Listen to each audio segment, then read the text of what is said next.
signe en RDC pour la promotion des entreprises. Le journal des entreprises débute maintenant, mesdames et messieurs de partout, vous nous captez à travers le monde. Bienvenue tout de suite. Le titre. Clôture de l'Expo Béton 2024 au centre financier de Kinshasa. Les recommandations issues de cette messe des infrastructures seront d'application, veut exprimer par le chef de l'État lors de l'ouverture de cette édition de l'Expo Béton 2024.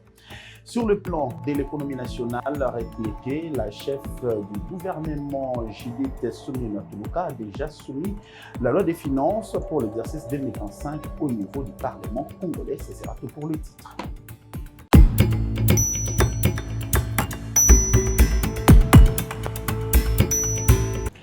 Encore une fois de plus, merci de la confiance renouvelée à notre téléjournal des entreprises de partout vous nous captez à travers le monde. Comme on l'a dit dans les sommaires, dans l'actualité, retenez que le projet de loi des finances exercice 2025 a été déposé au niveau de la Chambre basse du Parlement congolais le 16 septembre dernier, jour de l'ouverture de la session budgétaire au sein du Parlement. Un projet qui sera défendu par la Première ministre, chef du gouvernement, évalué à près de 49 milliards de francs congolais, soit 18 milliards de dollars américains. Ces projets de budget connaissent un accroissement de 21% comparativement à celui de l'exercice 2024. Ce jour, je viens de déposer 3 documents importants. Il s'agit du projet de loi de reddition de comptes pour 2023. Nous avons aussi déposé un projet de loi de finances rectificative pour l'exercice 2024. Le troisième document qu'on a déposé, comme vous l'avez dit, c'est le projet de loi de finances pour l'exercice 2025. Ce projet de loi, aujourd'hui, il est à hauteur de 49 847 milliards de francs congolais et ça nous donne une augmentation de 21% par rapport à la loi des finances 2024, la loi initiale telle qu'elle existe encore actuellement avant la rectification. Et essentiellement, nous avons tenu compte de l'évolution d'un point de vue économique, tenant compte des chocs externes qui nous impactent à travers la guerre en Ukraine, la guerre au Moyen-Orient, mais aussi au niveau des chocs internes, avec notamment la guerre à l'Est, injustement imposée. Mais il a fallu aussi tenir compte d'un certain nombre de réformes qui vont nous permettre de continuer à stabiliser le franc congolais et probablement à terme, on l'espère, aller vers une baisse du taux de change pour améliorer le pouvoir d'achat des ménages congolais. Il était important aussi de mettre un accent sur les investissements. Et donc on a une augmentation au niveau des investissements de plus ou moins 14%, ainsi qu'une augmentation des ressources allouées à l'agriculture, 13% pour l'agriculture. Et nous avons mis l'accent, en continuant les réformes, sur la gratuité de l'enseignement, en mettant l'accent sur un peu plus de qualité à ce niveau-là, ce qui veut dire aussi une amélioration au fur et à mesure des rémunérations au niveau des enseignants, mais aussi pour l'ensemble de la fonction publique, ainsi que de poursuivre le travail au niveau du PDL 145 territoires et de manière générale mettre l'accent sur le développement rural et particulièrement un accent sur les infrastructures routières, les routes nationales, interprovinciales, les routes de desserte agricole, les voies fluviales. Nous continuons à travailler sur des projets importants comme du port en eau profonde de Banana. Il y a des discussions en cours par rapport au Grand Inga, mais nous continuons aussi à travailler sur un certain nombre de projets pour l'électrification au milieu rural. Et du 4 au 9 septembre 2024 dernier, le rendez-vous du grand forum de l'Expo Béton a vécu au centre financier de Kinshasa. Plusieurs entreprises spécialisées dans le domaine des infrastructures et constructions ont présenté leur savoir-faire aux fins de booster ces secteurs en République démocratique du Congo. Des assises ouvertes par le chef de l'État Félix-Antoine Tshisekedi Tshilombo, qui s'est dit être impatient d'attendre les recommandations de ces assises. Suivez. Après Kolwezi, dans le Haut-Katanga, où s'est tenue la dernière édition de l'Expo Béton dans sa 7e édition, voilà à nouveau Kinshasa accueille la 8e et c'est le président de la République, Félix Tshisekedi Tshilombo, qui inaugure les travaux de la 8e édition d'Expo Béton RDC au centre financier de Kinshasa. Dans son mot d'ouverture de ces salons dédiés au développement de villes, des corridors, de développement et de zones économiques spéciales, le président de la République, Félix Tshisekedi, a indiqué que le secteur de la construction, des infrastructures et de l'habitat souffrait d'un manque d'attention depuis 1960. Conscient de cette situation et grâce aux recommandations reformulées lors de précédentes éditions d'Expo Béton, le gouvernement congolais a mis en place pour la première fois un ministère dédié à la politique de ville. C'est avec une grande considération pour l'urgence de nos enjeux nationaux en matière d'infrastructure et d'habitat que je m'adresse à vous aujourd'hui pour l'ouverture de la 8e édition d'Expo Béton RDC 2024.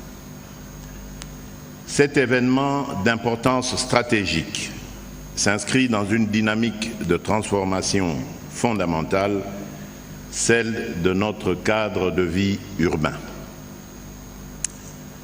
Le thème de cette édition, Révolution urbaine, des solutions durables du corridor ouest pour Kinshasa et Congo central, ne saurait être plus pertinent dans le contexte actuel de notre pays.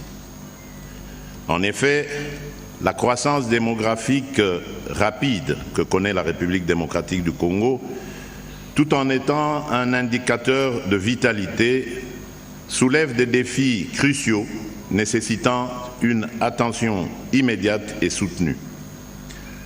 Elle nous impose d'adapter nos politiques publiques afin d'assurer un développement socio-économique inclusif, durable et résilient.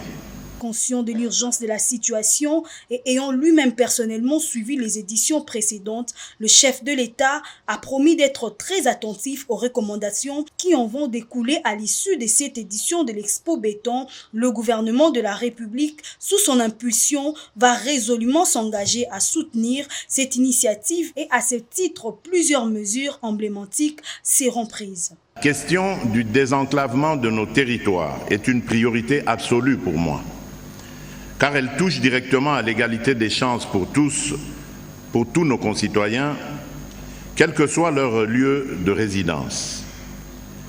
Lors de mon investiture le 21 janvier 2024, j'ai pris 6 engagements devant le peuple congolais qui constituent le socle de mon programme de gouvernance.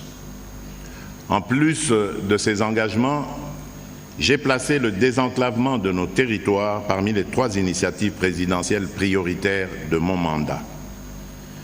Nos infrastructures doivent garantir à chaque Congolais, qu'il vive en ville ou dans les zones rurales les plus reculées, un accès équitable aux services de base, aux opportunités économiques et aux moyens de se développer. À en croire le garant de la nation, le partenariat public-privé jouera un rôle déterminant dans la mise en œuvre de projets d'envergure, qu'il s'agisse de la sécurisation des réserves foncières pour la construction d'ensembles immobiliers stratégiques ou de la modernisation de routes urbaines facilitant l'accès à ces nouvelles zones de développement.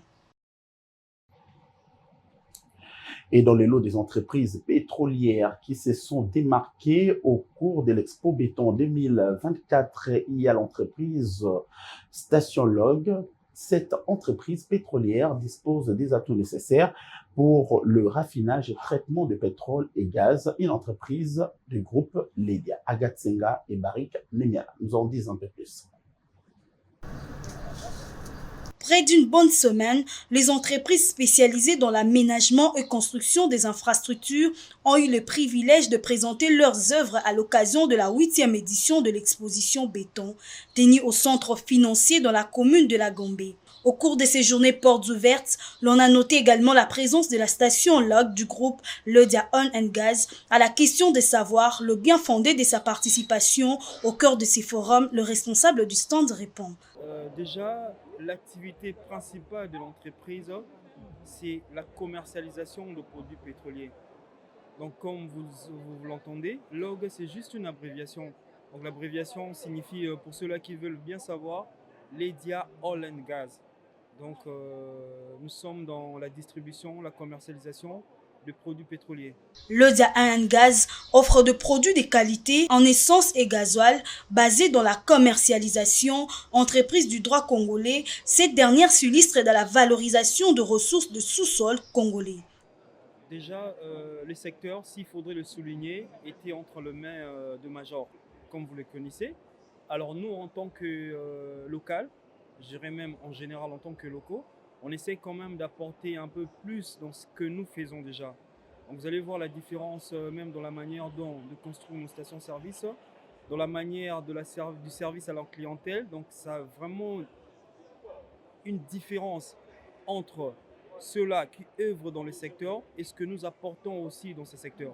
Cette entreprise de production du produit pétrolier a signé sa participation dans ces forums d'exposition pour mieux vendre son image auprès de tierces.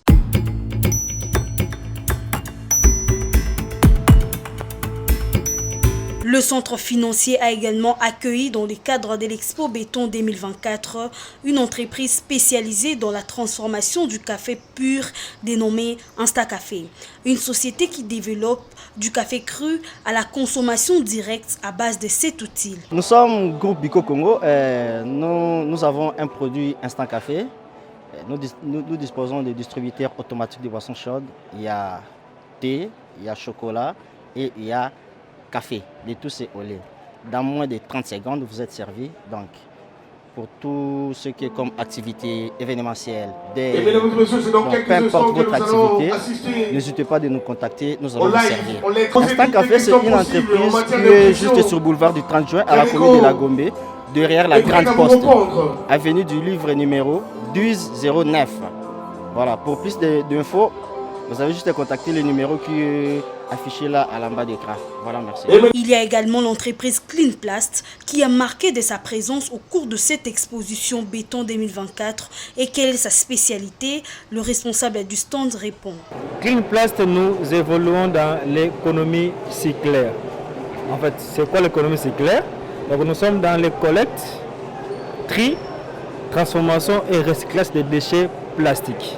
Comme vous pouvez le voir, donc nous collectons les déchets plastiques, nous les trions, nous les transformons et nous les recyclons en matière première qu'on appelle les granulés.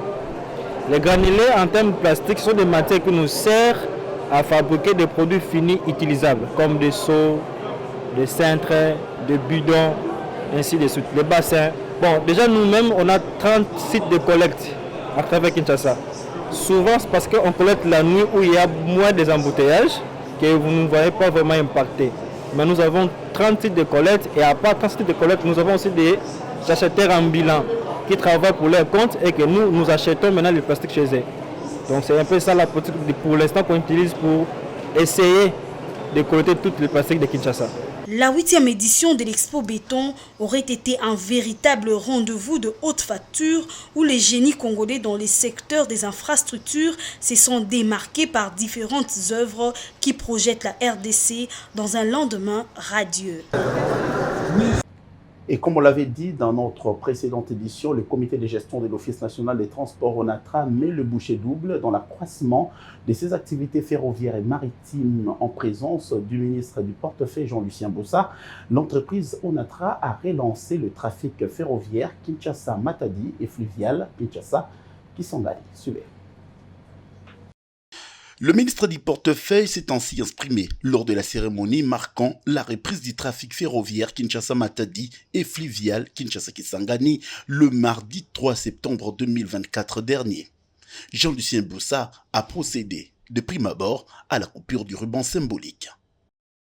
Nous venions de voir avec vous l'arrivée du premier train depuis une année et demie qui a fait Kinshasa-Matadi, Kinshasa, transportant au retour près de 500 tonnes de ciment, n'est-ce pas, à un coût très bas par rapport au coût de transport par véhicule, je veux dire. Nous venons ici aussi assister au départ d'un grand bateau qui transporte 2002 tonnes de marchandises. Qu'est-ce que ça veut dire finalement sur le plan économique? Le DG l'a dit, c'est que nous sommes en train d'assister à la fluidité, à l'amélioration de la fluidité du commerce à l'intérieur de la République démocratique du Congo. En relançant le trafic ferroviaire entre Kinshasa et Matadi, au cours de cette brève cérémonie qui s'est déroulée dans les enceintes de l'Office national des transports ONATRA, finie cette étape. Jean-Lucien Boussa est allé également assister la reprise du trafic fluvial entre Kinshasa et Kisangani, trafic qui est assuré par un grand bateau transportant 2200 tonnes de marchandises. Ce qui parle de l'intégration économique nationale, mais c'est aussi et surtout les transports. Dès lors qu'on peut prendre les marchandises de Kinshasa vers Kisangani et chemin faisant au retour, on transporte des produits vivriers de première nécessité et autres pour l'exportation qui arrive à Kin, dans les prix les meilleurs, on réduit du coût de choses. On réduit le coût de production, on réduit le coût à l'exportation, on réduit le coût de consommation des biens et services. C'est sous un soleil ardent que lorsque le patron du portefeuille est arrivé à la gare centrale de l'ONATRA, après l'accueil délirant lui réservé par les comités de gestion de cette entreprise et suivi des brèves explications, le ministre Jean-Lucien Boussa a procédé à la remise en circulation de ces trains devant relier de nouveau Kinshasa-Matadi selon les informations crédibles recueillies sur place. Ces trafics ferroviaires étaient déjà suspendus depuis il y a plusieurs années. Et on va parler à présent de ces bâtiments administratifs qui étaient honorés par la présence du ministre de la Recherche scientifique et innovation technologique, Gilbert Kabanda. Le comité de gestion de la Commission nationale de la prévention rayonnement ionisant Saint-Péry, dirigé par le professeur Florimond Nyamoga Kabanda, a eu le privilège de présenter la nouvelle bâtisse de la Saint-Péry, construite sur fonds propres de cette structure, évaluée à près d'1 million de dollars américains. Suivez. Saint-Péry, un nouveau sigle avec lequel les Congolais de toutes les couches socio-professionnelles devront désormais se familiariser au regard des l'enjeu d'importance de cette affaire en matière de la recherche scientifique et ses corollaires. Saint-Péry pour dire Comité national de protection contre les rayonnements ionisants, dans un événement qui rêvait ainsi un grand intérêt aux yeux du ministère de la Recherche scientifique et innovation technologique qui a personnellement, le ministre Gilbert Kabanda, effectué les déplacements pour procéder à la coupure du ruban de son nouveau bâtiment.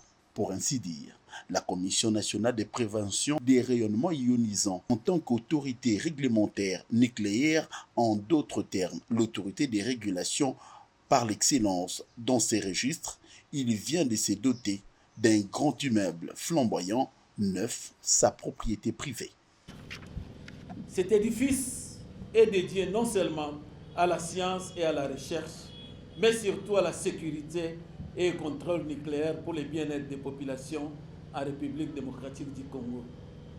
C'est pourquoi, avec cette inauguration, nous soulignons le rôle crucial de l'autorité de régulation, les Saint-Péry, une institution dotée d'un pouvoir coercitif chargé de superviser l'utilisation de la radioactivité en République démocratique du Congo. Cette autorité n'est pas simplement un organe de contrôle. Elle est la gardienne de notre sécurité nucléaire, l'arbitre de nos choix et le garant du bien-être de notre communauté face aux risques nucléaires. Cette bâtisse, sortie des terres dans le quartier Funa dans la commune de Limete, un édifice de 3 étages dont le coût global est évalué à près d'1 million de dollars américains. Le ministre qui a présidé cette cérémonie a eu l'insigne honneur de couper le ruban symbolique sous les regards du président du comité national scientifique, professeur Pius Mpiana, ainsi que de très nombreux cadres et agents de cette institution. Visiblement, très heureux de disposer désormais d'un tel cadre de travail somptueux, de quoi se frotter les mains sur le meilleur aux auspices de leur institution. Le professeur Florimond Kabanda, le président de Saint-Péry, qui est à l'honneur, a eu des mots justes pour apprécier cette journée. Par voie de conséquence, permettez-moi de m'adresser aux agents de cadre du Saint-Péry, les premiers bénéficiaires de ces bâtiments. Nous venons de faire un grand bond en avant et je vous invite à en faire bon usage. Grâce à votre travail acharné, et à votre engagement constant, nous avons réussi à ériger cet édifice et pour cela, vous avez toute notre gratitude. Ce bâtiment a pour vocation d'être un lien de sagesse et de travail. Nous devons promouvoir un avenir où les fruits de notre travail sont accessibles à tous. Notre engagement est de progresser, certes, mais avec responsabilité. C'est avec honneur et dans une ambiance de convivialité, après avoir abattu un travail des titans pour l'acquisition de ces beaux bâtiments, que le Saint-Péry, agent et cadre, se sont réjouis de cette nouvelle adresse. Et l'entreprise publique ayant en charge la gestion de la voirie et drainage par sa direction provinciale de la ville, province de Kinshasa, représentée par le DPK Lanchimbalanga, interpelle la population quinoise sur la gestion responsable des immondices pendant cette période de pluie qui commence, compte tenu des travaux déjà réalisés en termes de la voirie dans la capitale congolaise. Il soutient que l'élan sera suivi conformément aux moyens à leur disposition. Images et commentaires. Le plus s'annonce avec empressement, eu égard à la montée de la température en ce début du mois de septembre, réputé pluvieux. Cependant, les Quinois qui habitent dans les quartiers qui sont parfois victimes des inondations restent les yeux rivés vers le ciel et l'attention à l'endroit des autorités qui n'ont pas fait grand-chose pendant la période de la saison sèche, en termes du débouchage des caniveaux qui sont à la base des inondations à cause des immondices qui bloquent le passage des eaux des pluies. Vu le risque qui guette, ces derniers appellent les autorités à mesurer les conséquences. En revanche, ceux qui ont la gestion de la voirie à Kinshasa invitent la population à un bon civisme. C'est que nous devons apprendre le civisme. Bannir l'incivisme, apprendre le civisme. C'est-à-dire quoi? Ayons quand même la notion de bien gérer les biens communs, les biens publics, la route que nous faisons. C'est une route pour tout le monde. Et n'est pas une route ni de pouvoir ni de l'opposition. Parce que tout le monde y passe. Donc, même quand nous devons manifester, préservons nos routes. Pas y mettre du feu, brûler les pneus sur nos routes. On les fragilise. Changeons de comportement. Ça, c'est le premier langage que je peux peut-être dire. Le deuxième, c'est que là où nous sommes, même si l'OVD n'intervient pas, même si les ONG n'interviennent pas, mais mettons au moins des dispositifs de manière à ce que devant notre parcelle, la devanture de nos parcelles soit propre et par conséquent, le caniveau aussi devant notre parcelle devra être propre. C'est ça que je peux peut-être dire. C'est ça, c'est prendre en charge. Quoique les gouverneurs de la ville venaient de lancer les travaux de curage des caniveaux qui, à l'heure actuelle, nécessitent beaucoup de moyens, la population de son côté reste dans l'attente à voir le décideur s'impliquer activement au sujet des inondations au travers des entreprises censées déboucher, curer le caniveau collecteur de la ville de Kinshasa. Il faut prendre des dispositions idoines pour éviter des catastrophes. Donc il faut avoir un plan de contingence. Il faut savoir comment s'y prendre. Donc par une gestion rationnelle, d'abord de notre espace foncier, et de la gestion de déchets solides. Quand je parle d'espace foncier, c'est que nous ne devons pas occuper les lits des rivières. Parce qu'au jour d'aujourd'hui, on peut beau dire, mais il nous est incapable, il nous est impossible même.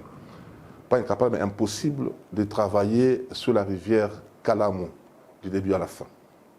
Parce qu'on a érigé des constructions dans des zones non aedificantes. Il nous est impossible de travailler sur la rivière, totalement sur la rivière Gombe, parce qu'on a érigé des constructions au niveau de la sortie vers l'avenue Adam. Il nous est incapable de travailler d'une façon responsable sur la rivière Bassoko. Quand vous partez, vous êtes juste à côté de la maternité de Kitambo, vous verrez que les constructions sont en train de pousser, juste dans les lits de la rivière. Donc nous ne devons pas être étonnés que demain, après-demain, qu'il y ait une petite averse, qu'il y ait inondation au niveau de la rivière Makelele, conséquence au niveau de Bassoko, parce qu'il y a déjà un ensablement qui laisse à désirer, mais on ne sait pas ce que nous devons faire. Sans moyens conséquents, ni travaux de grande envergure qui seront exécutés par les entreprises responsables, et encore moins s'il n'y a pas du sérieux dans l'affectation des ressources budgétaires, avec le pluie qui s'annonce, Kinshasa pourrait ressembler à une ville sans issue de canalisation. À vous de mesurer les conséquences. Vous avez compris, c'est notre rubrique mode d'emploi où on parle du mot syndicat. Dans cette rubrique du journal télévisé des entreprises magazines, nous allons ensemble découvrir ces mots, le mot qui varie selon son utilisation dans la pratique de l'exercice des travailleurs dans une entreprise pour la défense de ces derniers. Regina Lenga nous fait découvrir le mot et son emploi. Exact, suivez. Un syndicat est une association de personnes dont le but est de défendre les droits et les intérêts sociaux, économiques et professionnels de ses adhérents. Le syndicat a pour objet exclusif l'étude et la défense de droits ainsi que des intérêts matériels et moraux, collectifs et individuels des personnes mentionnées par ces statuts. Le syndicat a pour synonyme association, coalition, collectivité, compagnonnage, corporation, fédération, groupement. Les syndiqués évaluent et analysent la situation de l'entreprise et de la société. Notons que les syndicats a pour but de regrouper des personnes exerçant la même profession, les métiers similaires ou connexes, et il a pour objectif exclusif l'étude et la défense de droits ainsi que les intérêts matériels et moraux, collectifs et individuels de travailleurs. Le nombre de délégués syndicaux varie entre 1 et 5 en fonction de l'effectif de l'entreprise. Le syndicat est aussi une organisation formée de travailleurs qui se regroupent et utilisent leurs forces pour faire entendre leur voix sur leur lieu de travail. Grâce à leur syndicat, les travailleurs ont la possibilité de négocier en position de force avec les employeurs sur le salaire, les avantages sociaux, la santé et la sécurité au travail, la formation professionnelle et d'autres questions liées au travail. Retenons qu'à l'échelle de l'entreprise, les syndicats contribuent à la justice économique et à l'échelle de nos communautés, ils contribuent à la vitalité de nos régions. Le salaire de travailleurs syndiqués permet de soutenir les commerces, les emplois et les services locaux. Tout salarié peut librement adhérer au syndicat professionnel de son choix. Il en résulte qu'il peut, s'il le souhaite, adhérer à plusieurs d'entre eux. Être syndiqué, c'est avant tout trouver du soutien lorsque l'on en a besoin. C'est aussi aider les autres à différents degrés selon votre implication. Le rôle principal du syndicat est de négocier une convention collective équitable et de servir de médiateur entre les personnels et l'employeur. Et d'une transition à une autre, une discipline sportive qui trouve ses origines en Angleterre, la Grande-Bretagne, mettant aux prises des équipes avec des indices différents. Au centre du jeu, un objet rond en discussion pour 22 acteurs. Les ballons, on parle, et comment cela se conçoit-il? Élément de précision dans notre rubrique Focus choisi par Bob Togia Emmanuel. À l'origine, un ballon de football était une vessie de porc ou de vache enfermée dans un revêtement de cuir fait des panneaux réunis entre eux pour des lacets. Jusqu'en 1951, le ballon était généralement brun. Cette année-là, des ballons blancs ont été introduits pour le match disputé en nocturne et des ballons orange pour les matchs disputés sur la neige. En octobre de la même année, un ballon de football sans lacet fut utilisé pour un match entre le Danemark et la Suède à Copenhague. Adidas commença sa production des ballons de football en 1963 et le Telstar, un ballon de 32 panneaux fait de 12 pentagones noirs et de 20 hexagones blancs et dont le nom s'est inspiré d'un satellite de communication. Fit son apparition à la fin des années 1960, il fut utilisé lors du championnat d'Europe de 1968 avant de devenir le premier ballon Adidas de la Coupe du Monde 2 ans plus tard au Mexique en 1970. Le modèle pour la Coupe du Monde de 1974 en RFA comprenait l'introduction d'un revêtement d'Irlast qui assurait son imperméabilité et aidait à maintenir sa forme tout en assurant une résistance contre l'abrasion. Contrairement au cuir, le polyuréthane est flexible et ne se raidit pas quand il fait froid. L'Euro de 1984 en France a été le premier tournoi important avec un ballon entièrement exempt de cuir et 2 ans plus tard, le premier ballon synthétique de la Coupe du Monde fut utilisé lors du tour final au Mexique. Gunther travaillait pour Adidas à cette époque et il se souvient qu'en 1984 Adidas hésitait à dire aux gens qu'il s'agissait d'un ballon exempt cuir, mais quand à la Coupe du Monde s'est disputée au Mexique dans des conditions de forte humidité avec des terrains lourds et en altitude. C'était le moment idéal pour introduire un ballon sans cuir afin d'en montrer les avantages. Le prochain changement important survient en 2004, c'est fit l'introduction du premier ballon sans couture des Roteiro pour le tour final de l'Euro 2004 au Portugal. Et c'est par ces focus que nous mettons un terme à cette édition du journal télévisé des entreprises. Mais avant de nous séparer, place à présent, on rappelle de principaux titres. Clôture de l'Expo Béton 2024 au centre financier de Kinshasa. Les recommandations aussi de cette messe des infrastructures ont été données au chef de l'État, vu qu'il avait exprimé lors de l'ouverture de cette activité au centre financier de Kinshasa. Et sur le plan de l'économie nationale, retenez que la chef du gouvernement a déjà soumis la loi des finances pour l'exercice 2025 au niveau du Parlement congolais. Projet de loi des finances évalué à 49 milliards de francs congolais, soit 18 milliards de dollars américains. Voilà, c'est donc par ici que nous mettons un terme à cette édition du journal télévisé des entreprises. Merci à Agathe Senga qui a assuré la chefferie de l'édition, à Daniel Chouza, mais également au superviseur Boktogia Emmanuel d'avoir réalisé ces journaux. On se retrouve pour un prochain numéro. D'ici là, portez-vous bien et restez-nous toujours fidèles. Au revoir.